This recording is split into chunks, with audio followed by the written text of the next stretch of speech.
आयुक्तालय के YouTube channel ज्ञान सुधा पर आप सभी का हार्दिक स्वागत और अभिनंदन। जैसा कि विदित है, ज्ञान सुधा एक उपक्रम है आयुक्तालय कॉलेज शिक्षा का, जिसमें प्रतियोगी परीक्षाओं हेतु छात्र हित में जो महत्वपूर्ण सामग्री है वो उपलब्ध करवाने का प्रयास यहाँ पर किया जा रहा है। हम बात कर रहे हैं हिंदी भाषा, साहित्य और काव्यशास्त्र पर, और हमारा जो केंद्र बिंदु है वो आगामी परीक्षा असिस्टेंट प्रोफेसर हिंदी या कॉलेज शिक्षक भर्ती परीक्षा है। हम उसमें विभिन्न पक्षों पर बात कर चुके हैं, हिंदी भाषा के साहित्य पर बात कर रहे हैं, और साथ ही जो पाठ्यक्रम में समावेशित कुछ महत्वपूर्ण कवि और उनकी रचनाएँ हैं, हम उन पर भी बात कर रहे हैं। तो जब हम महत्वपूर्ण कवियों में देखते हैं तो वहाँ पर घनानंद शुमार है, और घनानंद कवित्त भी, जो कि आचार्य विश्वनाथ मिश्र जिसके लेखक हैं, उसे पाठ्यक्रम में समावेशित किया है, और उसके प्रारंभिक जो 25 पद हैं उसको पाठ्यक्रम में समावेशित किया गया है। जैसा कि हमें पता है कि हिंदी साहित्य की लगभग 1 सहस्र वर्षों की जो दीर्घकालीन परंपरा रही है, उसमें जिसे 3 वृहत खंडों में विभाजित किया जा सकता है: आदि, मध्य और आधुनिक काल। और आदिकाल की यदि हम सामग्री को देखें तो हम उसे देख चुके हैं कि रासो साहित्य, रास साहित्य, जैन, सिद्ध और नाथ साहित्य का हमने अध्ययन किया। जब हम मध्यकाल की बात करते हैं तो पूर्व मध्यकाल और उत्तर मध्यकाल, जिसमें पूर्व मध्यकाल में हमने भक्तिकाल की बात की, और उत्तर मध्यकाल में हम रीतिकाल की बात करते हैं। रीतिकाल में भी 3 महत्वपूर्ण काव्य धाराएं हैं, जिसे रीतिबद्ध, रीति सिद्ध और रीति मुक्त काव्य धारा कहते हैं। रीति काव्य की बात करें तो वहां पर स्वच्छंद काव्य रीतिमुक्त काव्य धारा में आता है, और जहां पर स्वच्छंद काव्य की हमने बात की कि स्वच्छंद काव्य भाव भावित होता है, बुद्धि बोधित नहीं, और उसमें आंतरिकता और सहजता उसका सर्वोपरि गुण है। और स्वच्छंद काव्य में जो सारी साधन संपत्ति है वो भाविक रहती है, भावों के अधीन रहती है, और कवियों की अनुभूति ही उसका मुख्य आधार है। तो जब हम रीति मुक्त काव्यधारा की बात करते हैं, जहाँ पर प्रेम संवेदना की अभिव्यक्ति है, जहाँ पर लौकिक प्रेम जो है कब अलौकिक की ओर मुड़ जाता है उसकी बात की जाती है, और जो रीति परंपरा की बंधी बंधाई जो काव्य परंपरा से आगे बढ़कर कुछ कविताएं कर रहे थे, और वो कहते हैं कि जग की कविताई के धोखे रहे, यहाँ प्रवीणन की मति जाति जकी। तो ऐसे जो रचना करने वाले हैं उसमें हम घनानंद को पाते हैं, और वो रीति मुक्त काव्यधारा के प्रतिनिधि कवि हैं। तो घनानंद की रचना में कुछ ऐसी विशेषता थी, ऐसी सूक्ष्मता थी जो सबके लिए सुलभ नहीं थी। इसीलिए कहा गया कि काव्य मार्ग के प्रवीण पथिक भी उसे देखकर चकपकाते थे, चकित रह जाते थे। ये कठिनाई न रसखान की कविता में थी, न आलम की कविता में, न ठाकुर की कविता में, न बोधा की कविता में, और न द्विजदेव की कविता में। तो घनानंद की प्रेम संवेदना चाहे जितनी गहरी, चाहे जितनी मार्मिक हो, लेकिन उसके संबंध में कठिनाई कोई थी ही नहीं। वो प्रेम की भावना को पहचानते थे, और बहुत अधिक उनकी विशेषताएं थी, जिसमें लक्षणा के लक्ष्य और व्यंजना के व्यंग्य अधिक दिखाई देते थे, जहाँ लक्षणा और व्यंजना के जो अर्थों तक पहुंचने की क्षमता जो थी वो उनमें थी, और वो कविता को नीरस नहीं बनाते थे। तो ये घनानंद की कविता की महत्वपूर्ण विशेषता है। उनकी अर्थ संपत्ति, उनकी मौन की विशेषता बताते हुए वाणी को एक विशेष अर्थ तक पहुंचना पड़ता था। उनकी विरह साधना में, काव्य साधना में समरसता है। ये सारे उनकी घनानंद की कविता की विशेषता है। हमने उनके ग्रंथ देखे: सुजान सागर, विरह लीला, कोकसार, रस केल्ली वली, इश्क लता, ब्रज विलास, कृपानंद और गोकुल गीता। तो जब हम उसमें जब देखते हैं, घनानंद की कविता को देखते हैं, तो वहाँ प्रेम का स्वरूप जो है अत्यंत सूक्ष्म है, और उसकी जो गंभीरता है वो अगाध है, और यह रूप हर किसी को नहीं दिखता। और इस रूप को देखने के लिए हमें वहाँ पर नेह की पीर तकी, समुझे कविता घनानंद की जिन आखिन नेह की पीर तकी। तो वहां पर नेह की पीड़ा को समझने का सामर्थ्य होना चाहिए, वही घनानंद की कविता को समझ सकता है, ऐसा ब्रजनाथ कहते हैं। तो हमने इनसे संबंधित जो एक पद है हम वो देख चुके थे। हम महत्वपूर्ण किन किन लोगों ने, किन किन साहित्यकारों ने, किन किन आलोचकों ने घनानंद के विषय में महत्वपूर्ण उद्धरण दिए हैं जो कि परीक्षा उपयोगी है, हम उनकी बात कर चुके हैं।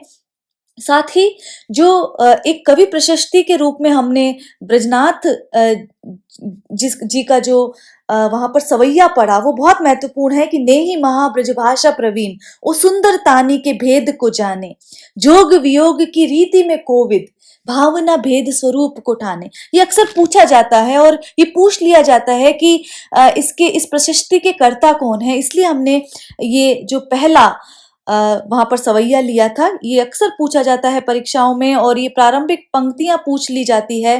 तो वहां पर हमें ये ध्यान होना चाहिए कि इस प्रशस्ति के कर्ता हैं घनानंद कवित नामक संग्रह के संकलियता श्री ब्रजनाथ, जिसमें घनानंद की कविता का बखान करने वाले में भी किन गुणों की आवश्यकता होती है वो बात यहाँ पर की गई है। तो ये परीक्षा उपयोगी दृष्टि से बहुत महत्वपूर्ण है ये सवैया। और जब हम बात करते हैं कुछ अन्य पंक्तियों की, तो ये भी आप ध्यान रखें कि अति सूदो स्नेह को मार्ग है, जहां नेकु सयानप बाक नहीं, तह साच चले तजी आपन पो, जिजके कपटी ज निशाक नहीं। ये भी जो महत्वपूर्ण पद है जिसके लिए पूछा गया है, अक्सर पूछ लिया जाता है। इसी तरह कुछ और पंक्तियां हैं कि तुम कौन सी पार्टी पढ़े हो लला, मन लेहु पे देहु छटाक नहीं। तो ऐसी पंक्तियां भी अक्सर पूछी गई हैं जो नेट की परीक्षा है या पिछली परीक्षाओं में पूछे गए हैं। इसी तरह रावरे रूप की रीति अनूप, नयो नयो लागत जो जो निहारी। देखिए ये जो पंक्ति है मतिराम के बहुत अधिक निकट लगती है, लेकिन ये वास्तविकता में घनानंद की है, तो यहाँ पर ये ध्यान रखना है। इसी तरह जो तीछन ईछन बान बखान, पैनी दसाही लिसान चढ़ावत, ये पंक्ति भी पूछी गई है। इसी तरह ऐसे बीर पौन, तेरो सबे और गौन वारी, तो सो और कौन मने ढर के ही बानी दे। तो एरे बीर पौन, तो ये पंक्ति भी घनानंद की है, इसका आपको ध्यान रखना है। और इसी तरह एक और जो परीक्षा उपयोगी है कि प्रेम की महोदधि अपार हैरी के विचार खरे, अवरन भरे है उठी जान को। ये जो पंक्तियां हैं ये इसका जिक्र हम इसलिए कर रहे हैं कि ये परीक्षा में पूछी गई है। इसी तरह जो हम बात कर रहे हैं जो ब्रजनाथ जी के लिखे हुए हैं, ये नेट दिसंबर 2008 में ये पूछा गया है कि भाषा प्रवीण सुछंद सदा रहे, सो घन जी के कवित्त बखाने। पंक्ति के रचयिता किसने की है पंक्ति की रचना, तो ब्रजरत्न दास ने की है। इसी तरह रावरे रूप की रीति अनूप, नयो नयो लागत जो जो निहारिये, ये किसकी पंक्ति है, ये भी नेट जून 2008 में पूछी गई है और ये घनानंद की पंक्ति है। तो ये आपको ध्यान रखनी है ये पंक्तियां।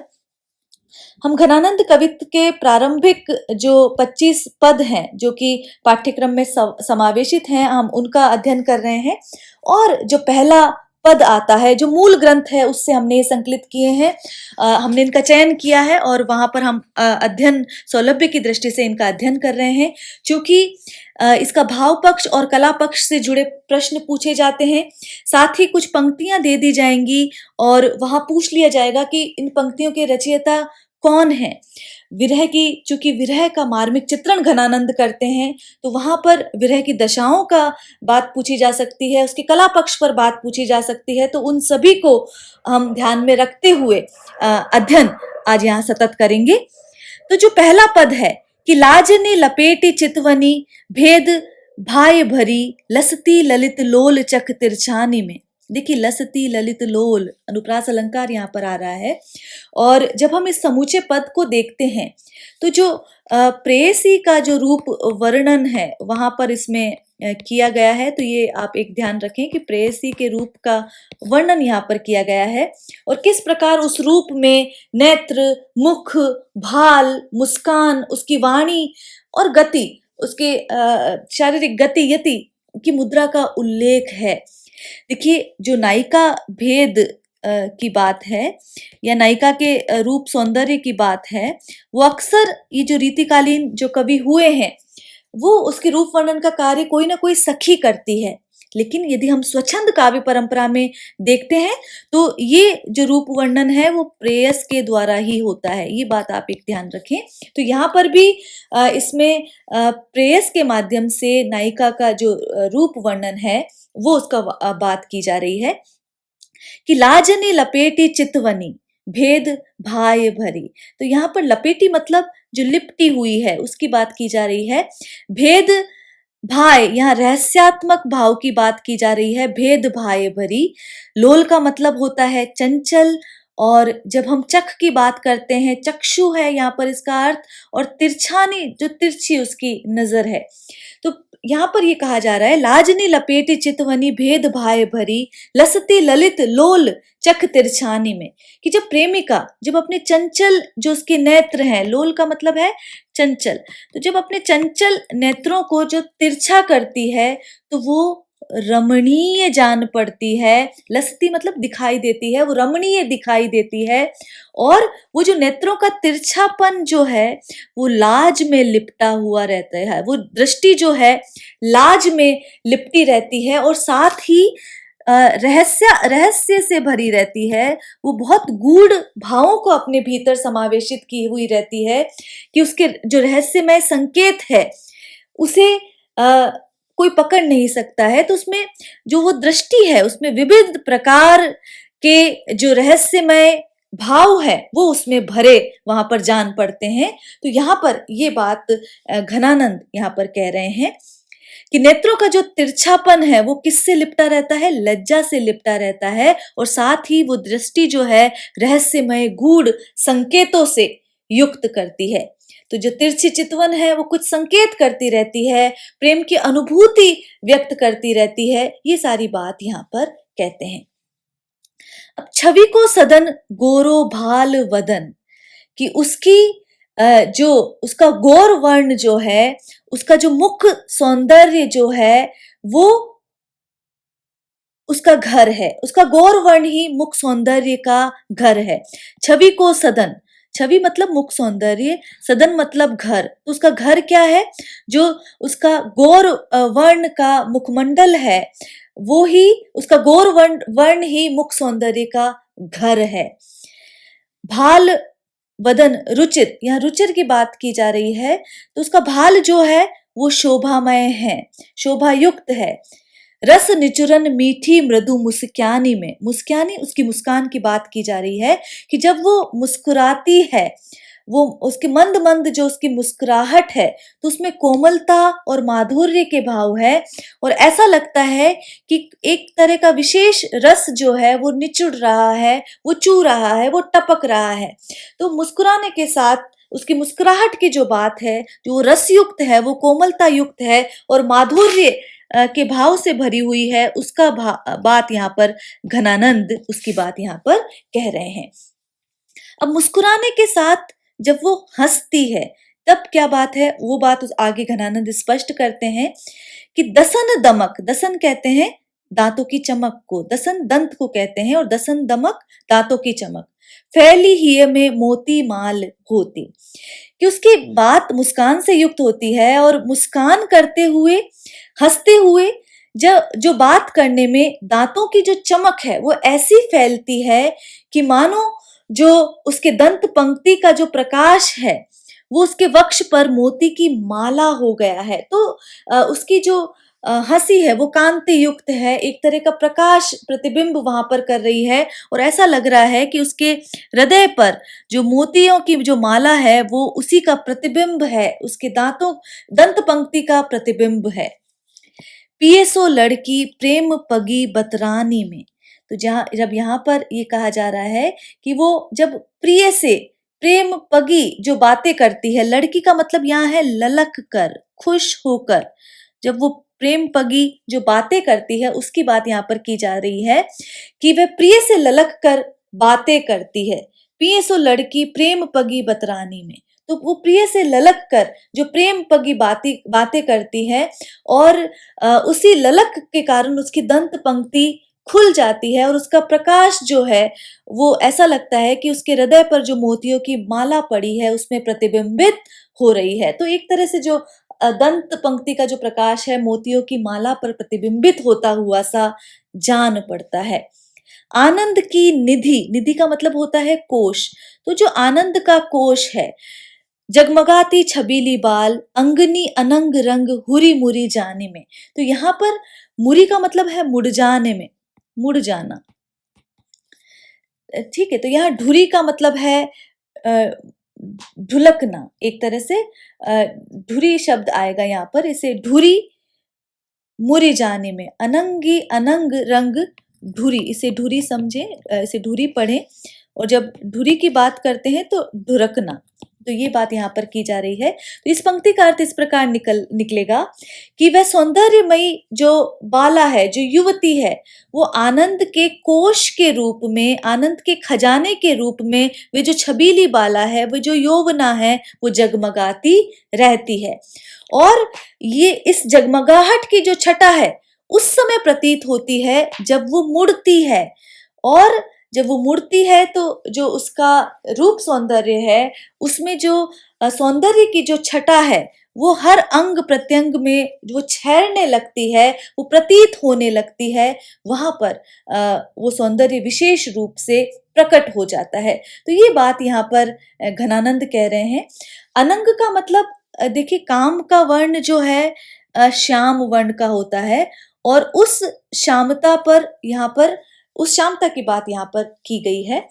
जब हम इस पद को देखते हैं तो देखिए, लोल चक जो है, इसमें नेत्रों की चंचलता का वर्णन यौवन में करना का भी एक परंपरा है और वास्तविकता भी है।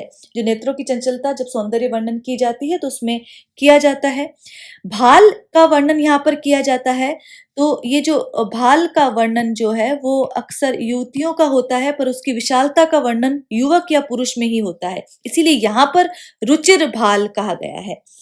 ये मनहरण कवित्व है, जिसके प्रत्येक चरण में यदि हम देखें तो 16 और 15 के विश्राम से कुल 31 वर्ण होते हैं। ये ध्यान रखें, 16 और 15 के विश्राम से 31 वर्ण होते हैं, और जो अंतिम अर्थात 31वां वर्ण जो होता है वो सदैव गुरु होता है, और इसे इसीलिए घनाक्षरी भी कहते हैं।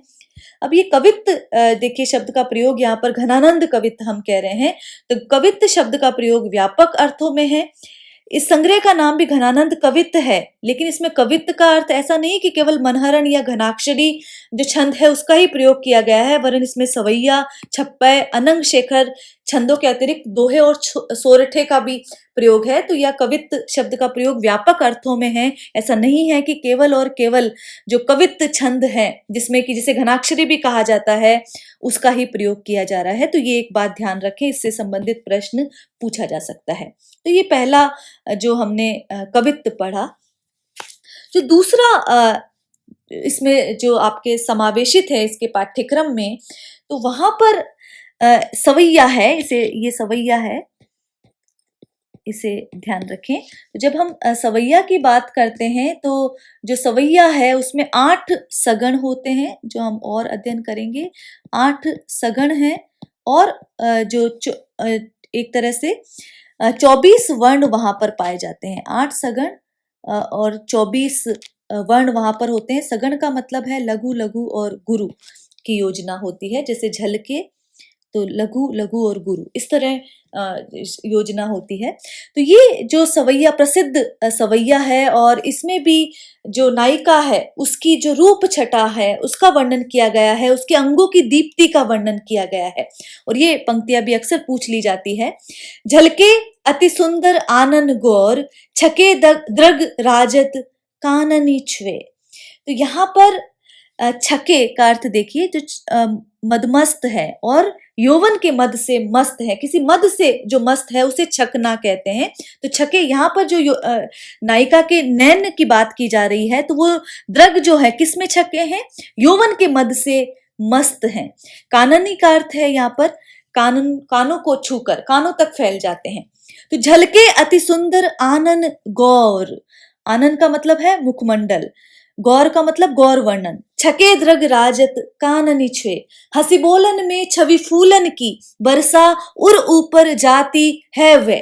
तो यहाँ पर इसमें मुख, नेत्र और वाणी के साथ ही जो लटों का वर्णन इस पूरे पद में हम देखेंगे। तो यहाँ पर कहा जा रहा है कि जो प्रेमिका का जो अत्यंत ही सुंदर और जो गौर मुखमंडल है वो झलक रहा है, वो दीप्ति के प्रकाश से झलक रहा है। किससे झिलमिला रहा है? उसकी गौर मुख की दीप्ति के प्रकाश से झिलमिला रहा है। छके द्रग राजत काननी छुए, अब उस मुख मंडल पर द्रग नेत्र भी हैं, तो उस मुख में यौवन के मद से छके हुए जो मस्त उसके नेत्र हैं वो कानों तक फैल गए हैं, कानों को छूते हुए शोभायमान हो रहे हैं। उसके नेत्र जो है विस्तृत हो गए हैं यौवनागमन से। हंसी बोलनी में छवि फूलन की, बरसा उर ऊपर जाती है वे। तो जिस समय वो उस मुखमंडल से जो कि दीप्ति से युक्त है वह हंसते हुए बोलती है, तो ऐसा प्रतीत होता है, ऐसा जान पड़ता है कि मानो सौंदर्य के पुष्पों की जो वर्षा है वो वक्ष पर वृष्टि उसकी हो रही है। तो ये बात उसके हृदय पर मानो जो फूलों की जो वर्षा है वो वहां पर होती हुई सी प्रतीत होती है। हंसी बोलन में छवि फूलन की, बरसा उर ऊपर जाती हुए वह है। लटलोल कपोल कलोल करे, कलकंठ बनी जलजावली दे। तो बोलने से उसका शरीर हिलता है, इसलिए क्या होता है, कपोलों पर जो उसके चंचल लटे हैं, लोल का मतलब है चंचल, कपोल मतलब गालों पर, जो लट जो उसके बालों की जो लटा है वो कलोल करती हैं, वो हिलती डुलती हैं। वहां पर ये बात की जा रही। कलोल का मतलब होता है हिलना, कलोल का मतलब है हिलना। तो बोलने से जब उसका शरीर हिलता है तो इसलिए उसके कपोलों पर जो चंचल लटे हैं वो हिलने लगती है, और उसके जो सुंदर कलकंठ, उसके जो कल मतलब सुंदर, और उसके गले पर जलजावली द्वे, देखिए जलज से उत्पन्न कौन होता है, मोती, और मोतियों की जो दो लड़ियां हैं वो उसकी बात वहां पर की जा रही है कि जैसे ही वो चंचल लटे हिलने लगती हैं तो उसके सुंदर कंठ में शोभित जो दो लड़े मोतियों की माला है वो भी हिलने लगती है। कलकंठ बनी जलजावली दे, जलजावली का अर्थ देखें, जलजावली, जलज से उत्पन्न कौन है, मोती, और मोतियों की जो दो लड़ी माला है वो भी हिलने लगती है। तो अंग अंग तरंग उठे द्युति की, यहाँ पर पुनरुक्ति प्रकाश अलंकार है। अंग अंग तरंग उठे द्युति की, द्युति का मतलब है चमक, तो उसके अंग प्रत्यंग से इस प्रकार हिलने से जो दीप्ति की जो चमक की जो लहरें हैं वो उठने लगती है। परिहे मनोरूप अभे धर चुए, धर का मतलब है धरती पर। तो ऐसा लगता है कि दीप्ति के इस प्रकार हिलने से ऐसा जान पड़ता है, ऐसा प्रतीत होता है कि मानो शरीर में लबालब जो भरा हुआ सौंदर्य है वो अब धरती पर चू ही पड़ेगा। कि तरंग उठती है मुख की ओर से और दीप्ति की लहर जो सब अंगों में लहराती जान पड़ती है, तो ऐसा लगता है कि मानो उसका शरीर रूपी जो घट है जो सौंदर्य से भरा है वो अपने सौंदर्य का अंश जो है पृथ्वी पर गिरा देगा। च्वय का मतलब है गिरा देगा, कि पृथ्वी पर ढुलक जाएगा उसके सौंदर्य का अंश जो है। तो यहाँ पर देखिए जो अति सुंदर की बात की जा रही है, तो यहाँ पर जो आनन है, जो मुखमंडल है वो सुंदर ही नहीं है वरन अति सुंदर है, और अति का तात्पर्य है कि सौंदर्य से लबालब भरा हुआ है। तो यहाँ पर यह अति शब्द जो है विशेषण के रूप में यहाँ पर आया है। जब हम उसे भाषिक दृष्टि से देखते हैं तो ये बात यहाँ पर ध्यान रखें। छके का अर्थ देखिए, छके का अर्थ छकना भी होता है, और वह तब होता है जब कोई इतने अधिक मात्रा में कोई यदि खा पी ले कि फिर उसे तिल रखने की भी जगह ना रह जाए, जरा सा भी स्थान नहीं रह जाए, भराव या कसाव से विस्तार होता ही है। इसलिए नेत्रों का कानों की ओर फैलना यहाँ पर स्वाभाविक वृत्ति यहाँ पर बताई हुई है। वर्षा शब्द आया है, और वर्षा का मतलब सौंदर्य के पुष्पों की वृष्टि से यहाँ पर लिया गया है। और हंसकर बोलने में जो साधारण आघात होता है उसके छवि के पुष्प जो है वो अंगलता से गिरने लगते हैं, ये बात यहाँ पर की जा रही है। तो यहाँ पर हम देखें परिहे मनो मुख्य जो अलंकार है वो उत्प्रेक्षा अलंकार यहाँ पर आया है, और जो सवैया छंद का प्रयोग है, जिसमें हमने देखा प्रत्येक चरण में 8 सगण होते हैं, लघु लघु गुरु की योजना, 24 वर्ण होते हैं और इसमें जो विषय पक्ष प्रमुख ना होकर विषयी पक्ष प्रमुख है, मतलब जो सौंदर्य की बात तो की गई है, साथ ही नायिका को वहां पर बताया गया है। तो ये एक महत्वपूर्ण बात है कलात्मक दृष्टि से। ब्रजभाषा में जो ये छंद है वो लिखा गया है। जब हम अगला छंद देखते हैं तो घनानंद लिखते हैं, यहाँ पर भी किसी उस गोपी की उक्ति है जो कि कृष्ण प्रेम में अनुरक्त है। तो प्रेमानुरक्त गोपी जो कोई बात कह रही है उसकी ये पंक्ति है कि किस प्रकार वो कृष्ण के प्रेम में वो पगी हुई है, उसका वर्णन है। पूर्वानुराग का वर्णन है कि जो मिलन से पहले की जो स्थितियां हैं, जो प्रेम जागता है, उसका वर्णन है। और वो जो किस प्रकार जो श्री कृष्ण का वो रूप देखती है, वो उसके मन में बस गया है। एक तरह से पूर्व राग की अभिलाष दशा है, इच्छा की जो भावना है, वो उसका जिक्र यहाँ पर किया गया है। तो पूर्व राग की अभिलाष दशा का चित्रण है। वे चाहती है कि श्री कृष्ण मुरली बजाते आए और उन्हें वे देखे, ये उसकी लालसा है। तो देखिए यहाँ पर मोद शब्द आया है पहली पंक्ति में, छवि को सदन मोद मंडित वदन चंद्र। जो चंद्रमा रूपी मुखमंडल है, रूपक अलंकार है यहाँ पर। तो छवि को सदन मोद मंडित वदन चंद्र, त्रसित चुनी लाल तब धो दिखाए हो। तो यहाँ पर वो कहती है तब धो, कब दिखाएंगे, हे श्री कृष्ण आप कब पधारेंगे। कौन श्री कृष्ण? जो कि सौंदर्य के आगार है, सौंदर्य का घर है, जो कि सौंदर्य जिसमें लबालब भरा है, तो सौंदर्य के आगार और मोद मंडित, मोद कहते हैं प्रसन्नता, तो जो प्रसन्नता से मंडित हैं, जो सौंदर्य के आगार हैं और जिनका जो मुखमंडल है वो चंद्रमा के समान है, तो वो इन त्रसित चुन्नी लाल, जो इन जो आंखें हैं, जो कि प्यासी नेत्र हैं, जो चकोर के समान जो नेत्र हैं, हे लाल तुम उन्हें कब दर्शन दोगे।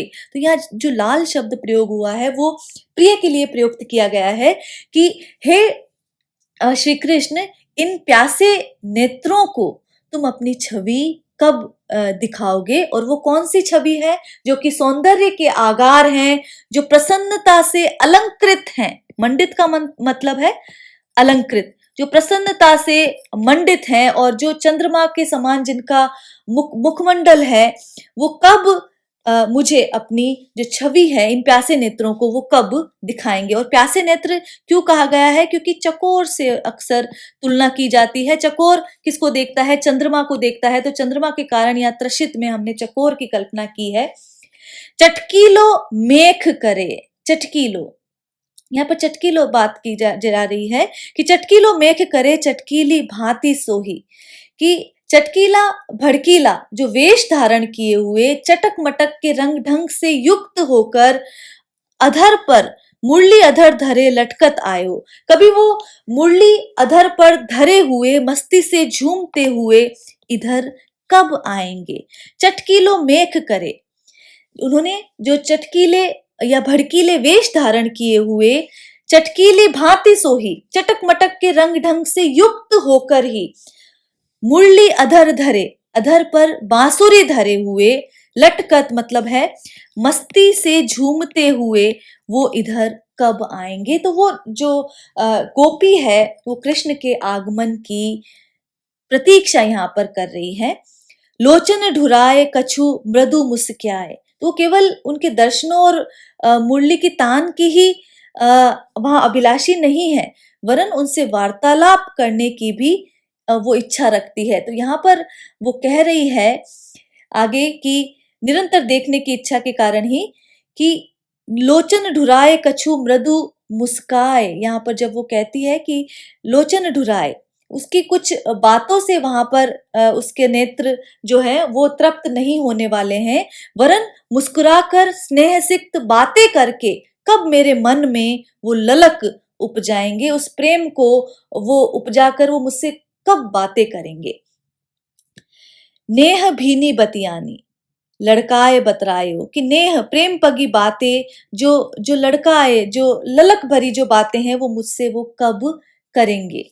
विरह जीत जिए जानी, आनी प्राण प्यारे, कृपा निधि आनंद को घन बरसाए हो।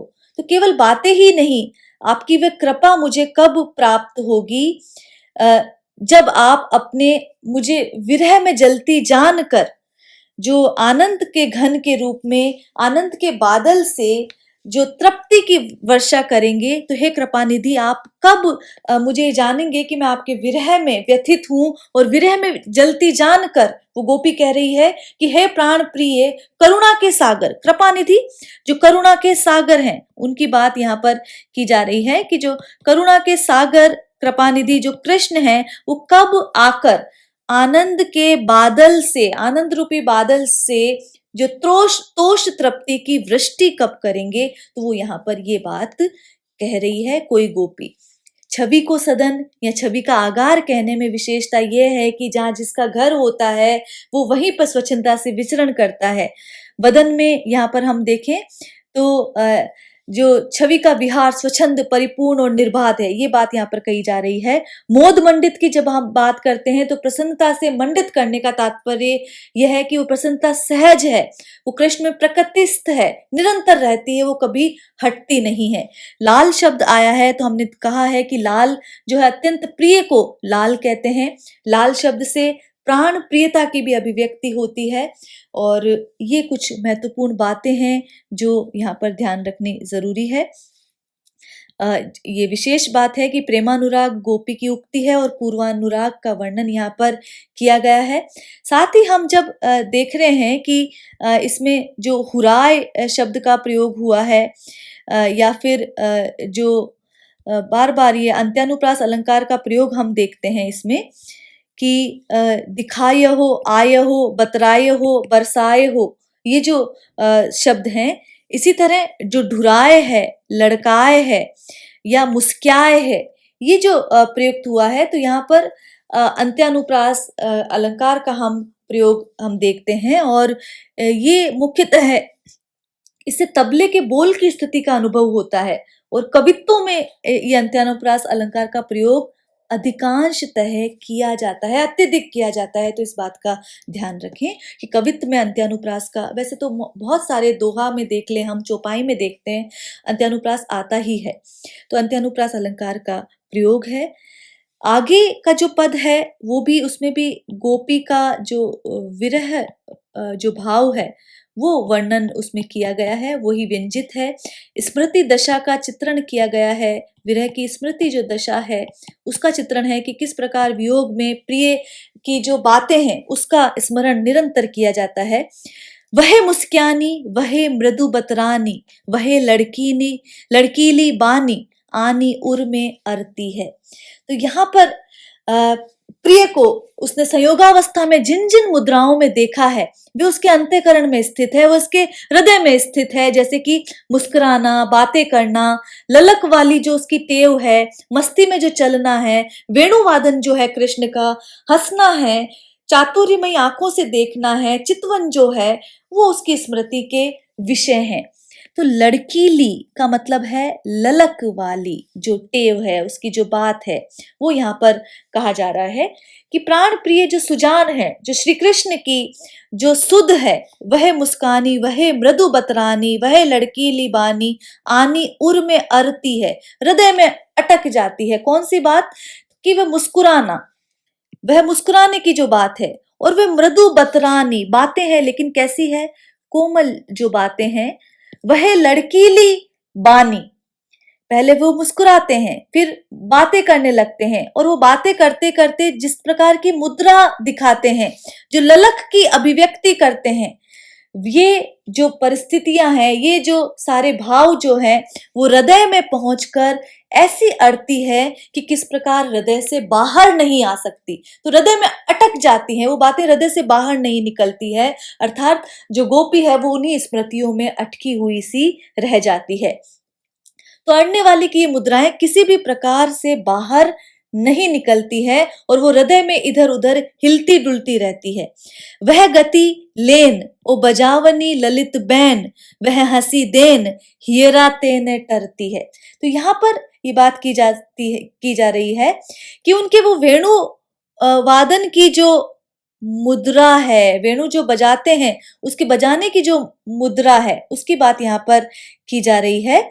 और साथ ही अ, तदनंतर मुस्कुराना, जो बजावती ललित बेन और वो वेणु बजाने की जो मुद्रा है, साथ ही मीठी बातें करने की, बहन बात करने की जो मुद्रा है, और उसके बाद जो वो हंस देते हैं, जिस प्रकार कृष्ण हंस देते हैं, उनकी वो जो छटा है वे दोनों हीरा तेन टरती है, वो हृदय में ऐसी जमी है कि वो कहीं भी हिलती डुलती नहीं है। टरती का मतलब है हिलना डुलना, वो कहीं से भी इधर उधर नहीं होती है। तो गणानंद यहाँ पर कह रहे हैं कि वह हंसी देन हीरा तेन टरती है। तो वो ये दोनों जो है हृदय में चाहे अड़े हो जमे हो, पर वो निरंतर अपनी ओर आकृष्ट नहीं करते हैं, समय समय पर उनकी ओर ध्यान जाता है, ये बात यहाँ पर कह रहे हैं। वह चतुराई सो चिताई चाहिबे की छवि, वह छैलताई न छिनक बिसरती है। तो उनकी जो चातुर्यमयी अवलोकन की जो छटा है, देखने की जो कला है, चाहिबे की छवि, जो उनकी जो चाहत पूर्ण जो छवि है, वह छेलताई, जिसमें उनका छैलापन व्यक्त होता है, वह न छिनक बिसरती है। छिनक मतलब वह क्षण भर भी बिसराई नहीं जा सकती, भुलाई नहीं जा सकती। तो ये बात यहाँ पर कहते हैं। आनंद निधान प्राण पीतम सुजान जू की, सुजान यहाँ पर कृष्ण के लिए प्रयुक्त हुआ है, घनानंद की प्रेमिका के लिए भी कहा जा सकता है कि जो उनकी चातुर्यमयी अवलोकन की छटा है, जिसमें छेलापन अभिव्यक्त होता है, वे क्षण भर के लिए, एक पल के लिए भी नहीं भुलाया जा सकता है। और परिणाम ये होता है कि ध्यान उन्हीं में रहता है, तो अन्य की सुध-बुध किस प्रकार हो, ये बात यहाँ पर कही जा रही है।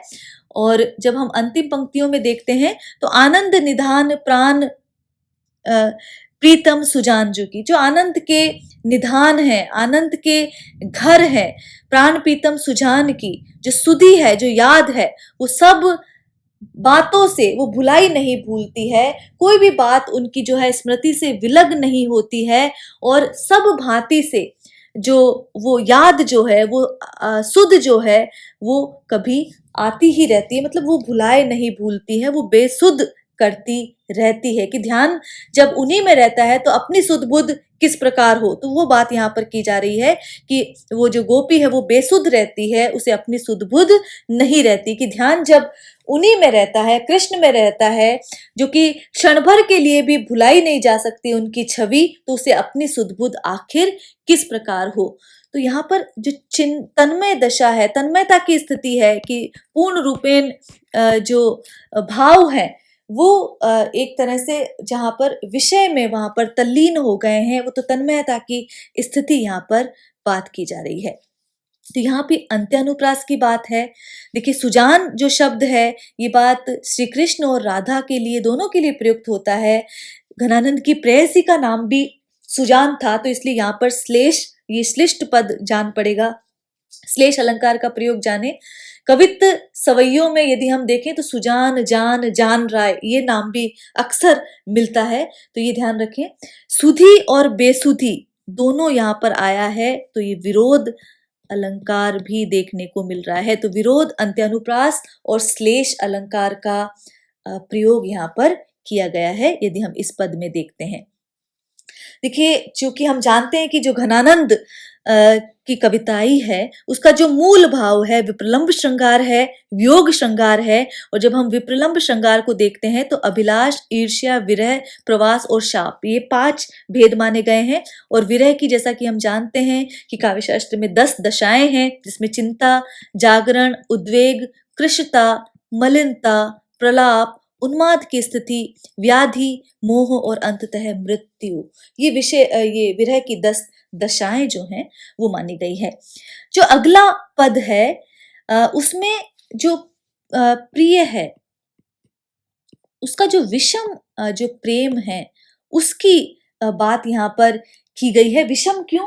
क्योंकि एक निष्ठ, एक तरफा प्रेम है, कि यहाँ पर प्रिय से तो प्रीति की जा रही है, लेकिन वो बदले में वो प्रेम नहीं दे रहा है। तो इसीलिए हमने कहा कि विषम प्रेम की अभिव्यंजना है इसमें, कि एक ओर तो प्रिय की उदासीनता है और दूसरी ओर प्रेमी की एक निष्ठता का निरूपण यहाँ पर घनानंद कर रहे हैं। तो यहाँ पर यह है कि जासो प्रीति ताही निठुराई सो निपटने हैं, कैसे करे जिए की जरनी सो जताइए। कि जिस प्रिय से मैंने प्रीति की, ताही निठुराई, उसने बदले में प्रेम नहीं किया, बल्कि उसने क्या किया, उसने निष्ठुरता से उसने मेरे साथ निष्ठुरता की, और निष्ठुरता से, उस निठुराई से ही मैंने बहुत अधिक प्रेम कर लिया। तो कैसे करे जिए की जरनी सो जताइए, इस प्रकार जो जलन हृदय में होती है वो मैं कैसे जताइए, मतलब अभिव्यक्त करूं, यहाँ पर ये बात कही जा रही है। तो तासो प्रीति जासो प्रीति ताही निठराई सो निपटने है, कैसे करे जिए की जरनी सो जताइए। तो इस प्रकार जो जलन हृदय में होती है उसे मैं किस प्रकार जताऊं। महानिर्दयी दई कैसे के जीवाऊं जीव, तो यहाँ पर ये कहा जा रहा है कि हे देव, वे निर्दयी नहीं है, वो महानिर्दयी है, और इसलिए मैं अपने जी को कैसे जिलाऊं, अपने जी को, उसको जीवन कैसे प्रदान करूं, क्योंकि वो तो महानिर्दय है, हिंसक है, वो जीने कैसे देगा। तो ये बात यहाँ पर कही जा रही है कि वो जो देव है, हे देव, वो निर्दयी ही नहीं महानिर्दयी है, इसलिए मैं अपने हृदय को कैसे जिलाऊं। वेदन की बढ़वारी कहाँ लो दुराइए, कि जो वेदना है उसको दुराइए का मतलब है छिपाऊं। तो जो वो वेदना जो हो रही है, इस प्रकार जो वेदना को जो बढ़ाने वाला है, जो कि निरंतर बढ़ती ही रहती है, क्योंकि मैं एक निष्ठ प्रेम कर रही हूं और वहां उदासीनता है और उल्टा निठुराई है, तो उस वेदना को जो कि निरंतर बढ़ती ही जाती है, उसे मैं यदि छिपाकर रखूं तो मैं कहां तक उसे छिपाकर रख सकती हूँ। दुख को बखान करीबे को रसना के होती, एपे कहूं बाको मुख देखन न पाइए। एपे का मतलब है इतने पर भी। तो यदि उस दुख को बखान करने के लिए, यदि उस दुख को अभिव्यक्त करने के लिए कोई कहता कि यदि उस वेदना को मुझे कहकर बता दो, तो ये उसका कथन भी कैसे किया जाए कि वेदना का आधिक्य इतना अधिक है कि जिह्वा ने, रसना ने भी अपना कार्य करना छोड़ दिया है। तो उस वेदना का चित्रण, उस दुख को मैं कैसे, किस जिह्वा से मैं बखान करूं। एपे कहूं, इतने पर भी यदि बाको मुख देखन न पाइए, इतने पर भी उस प्रिय का मुख देखने पाऊं, तब तो शायद मुझे उस विरह से निजात भी मिल जाए। लेकिन रैन दिन चैन को न लेस कहूं पे ये भाग, लेकिन वो कह रहे कि ना तो मेरा ऐसा कुछ भाग है कि उनके दर्शन तो मिलते ही नहीं है, और फल क्या होता है कि रात दिन चैन का जो लेश मात्र है, तनिक भी, लेस का मतलब है तनिक भी, मुझे रात दिन जो चैन है वो नहीं मिलता है। तो अब इसमें वो यहाँ पर ये कह रही है कि कहूं पे ये भाग, इसमें अब मैं किसको दोष दूं, ये तो मेरे ही भाग्य का दोष है, मैं किसी और को कैसे दोष दूं, ये तो मेरे ही भाग्य का दोष है। यहाँ पर ये वो कह रही है, आपने ही ऐसे दोष काहे धो लगाइए। तो प्रिय को दोष दिया, वह व्यर्थ ही दिया, ये तो मेरे ही भाग्य का दोष है, अपने ही भाग्य का दोष है कि मेरे हिस्से में इस प्रकार वेदना सहना ही लिखा हुआ है। तो ये यहाँ पर बात की जा रही है, निठुराई की बात यहाँ पर की गई है कि प्रिय का उससे प्रेम नहीं, परम प्रेम है। तो यहाँ पर, और फिर प्रीति और नेह शब्द पर्यायवाची के रूप में यहाँ पर रखे हैं। इसमें एपे जो शब्द लिया गया है ये ब्रजी का शब्द है, ये आप ध्यान रखें। पूर्व में भी ऐसा प्रयोग दिखाई देता है। तो ये कुछ महत्वपूर्ण बातें हैं। जो अगला जो पद है, जैसा कि हमने देखा कि वो कवित्त लिया गया है, अगला जो है सवैया है। तो यहाँ पर जो किसी अनुरागवती नायिका का चित्रण है कि कोई अनुरागवती जो नायिका है वो किस प्रकार प्रेमी की जो निरंतर सांझ से सवेरे तक वो प्रिय की प्रतीक्षा करती रहती है, उसका यहाँ पर जिक्र है कि जो कोई प्रेमिल जो नायिका है उसकी बात यहाँ पर की गई है कि भोरते सांझ लो कानन और निहारती बावरी नेकू न हारती। नेकू का मतलब है तनिक भी, न हारती थकती नहीं है। भोरते सांझ लो, लो का मतलब है तक, सुबह से लेकर सांझ तक, कानन की ओर, कानन मतलब है कि वन की ओर। तो यहाँ पर वन में कौन गया है? श्री कृष्ण। तो भोरते सांझ लो कानन की ओर निहारती, वो पगली जो है सवेरे से सांझ तक वन की ओर जिधर श्री कृष्ण गए हैं, तो वह अनुरागिणी, वह पगली निरंतर देखती रहती है। और इस प्रकार देखने से भी वो बावरी, वो पगली जो है वो तनिक भी थकती नहीं है, थककर विरत नहीं होती है, अपने प्रेम में रत रहती है। यदि इस बीच श्री कृष्ण न दिखाई पड़े तो क्या करती है? सांझ ते भोर लो तारनी ताकिबो, तारनी सो इकतार न टारती। यदि इस बीच श्री कृष्ण न दिखाई पड़े तो वो सांझ से सवेरे तक अपनी आंखों के तारों से, ठीक है, अपनी आंखों के तारों से तारिनी सो, आकाश के तारों को निरंतर और एक रस देखती रहती है, और उनको देखने से नेत्रों को हटाती नहीं है। तो यहाँ पर यमक अलंकार है, आंखों के तारे, नेत्रों से बात की गई है, और आकाश के तारों को वो निरंतर देखती रहती है, एक टक वो एक रस देखती रहती है, और उनको देखने से नेत्रों को हटाती नहीं है। तो कहने का मतलब है वो आंखों ही आंखों में क्या कर देती है? दिन और रात्रि बिता देती है। तो ये वाली बात यहाँ पर एक तरह से मुहावरा है कि आंखों में ही रात भी काट देती है। तो यहाँ पर ये बात कही गई है, जो कहूं भाव तो दीठी परे। भाव तो जो प्रिय हैं, जो प्रिय कौन है? कृष्ण है, जो उसके हृदय को अच्छे लगते हैं, जो प्रिय लगते हैं, जो उसके प्रेयस हैं। यदि कहीं आनंद के घन प्रिय दिखाई पड़ते हैं दिन में ही, तो घनानंद जो आनंद के घन है वो जो दिखाई पड़ते हैं, आसुनी अवसर गरती। तो उसी अवसर पर, ऐसे अवसर पर क्या होते हैं कि उसके जो आंसू है वो धरती पर गिरने लग जाते हैं। मोहन सोहन जोहन की लगिए रहे आखिन के उर आरती। तो वहां पर वे आंसू क्या गिरते हैं, और उस आंसू के गिरने से वो अवसर भी गिर जाता है, उसे देखने का अवसर भी नहीं मिल पाता, क्योंकि आंखों के आगे तो जो है वो आंसू आ जाते हैं, और उन आंसुओं के कारण वो श्री कृष्ण को देख नहीं पाती। मोहन सोहन जोहन की लगिए रहे आखिन के उर आरती।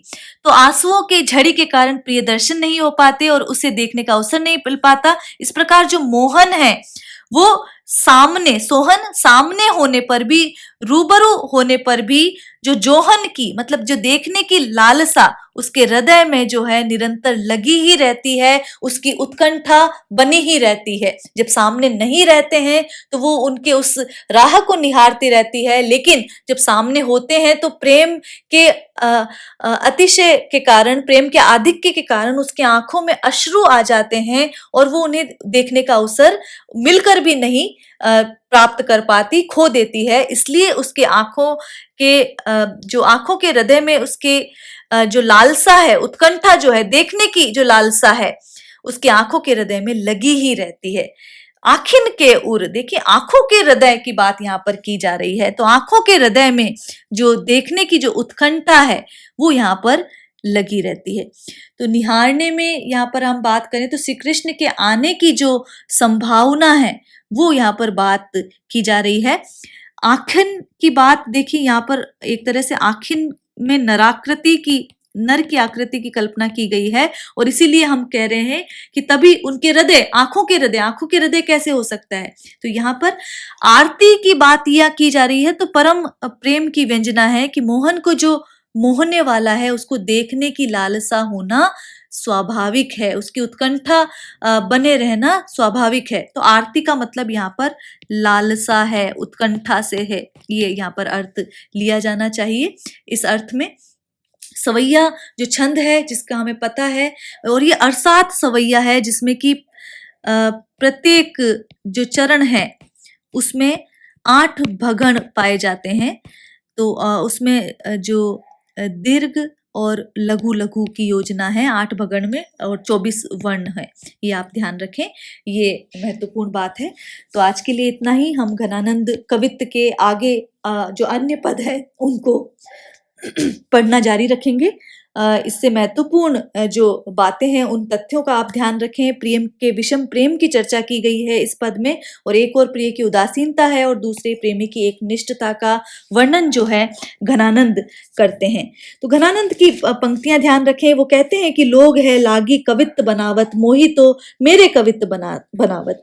तो ऐसे जो कवि आनंद घन है वो संवेदनशीलता और तो रखते ही हैं, साथ ही पाठक से भी ये चाहत रहती है, उनके पाठक से भी, कि वो भी अतिरिक्त समझ वहां पर रखें। तो आनंद घन की भाषा यहाँ पर जब हम देख रहे हैं तो वहां उक्ति का अर्थ गर्भत्व है और संयोग वियोग श्रृंगार की निजी विशेषताओं की ओर वहां पर विशेष जो भाव योजना है वो दिखाई पड़ती है। तो यहाँ पर उनके भावों में विवाद और निराशा का जो प्राचुर्य है वो दिखाई देता है, और उनके भाग्य में प्रेम का हर्ष बदा ही नहीं है। ये ऐसी बातें कुछ शुक्ल ने, आचार्य रामचंद्र शुक्ल ने वहां पर कही है। तो ये घनानंद के बारे में ध्यान रखें। आज के लिए इतना ही। नमस्कार।